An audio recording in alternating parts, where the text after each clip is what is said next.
মা বলছে আমার ছেলেটা খুবই খারাপ। বউয়ের কথা শুনে ওই একই মা বলছে যে মেয়ের জামাইটাও ভালো না, মেয়ের একটা কথাও শোনে না। বোন বাপের বাড়ি এসে বলল যে ভাইটা আগের মতো নেই, খারাপ হয়ে গেছে, তত্ত্ব তালাশ করে না, দাওয়াত দেয় না, খোঁজ খবর নেয় না, ঈদ চাঁদ কোরবানি যায় জামা কাপড় দেয় না, একটু দাওয়াতও করে না, একটু বিপদে পড়লে হেল্প করে না।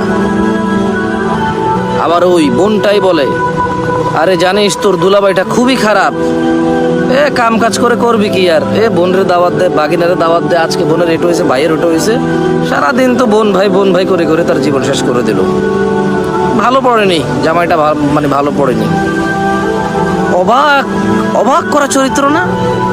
মা তার ছেলের জন্য যে চরিত্রকে অপছন্দ করে, ঘৃণা করে, বদদোয়া করে, কিন্তু মা তার মেয়ের জামাইয়ের জন্য এমন চরিত্রের আকাঙ্ক্ষা করে এবং কামনা করে, দোয়া করে। বোন তার ভাইয়ের যে চরিত্রকে অপছন্দ করে, কিন্তু ঠিক তার স্বামীর জন্য সেম চরিত্রকে সে পছন্দ করে, নির্বাচন করে, এবং সে এইটাকে কামনা করে, আকাঙ্ক্ষা করে যদি এমন হতো। সমাজের এই স্যাড চরিত্র আমাকে ভাবায়। আমি সবাইকে বলবো না, এরকম হয়, আমরা দেখেছি।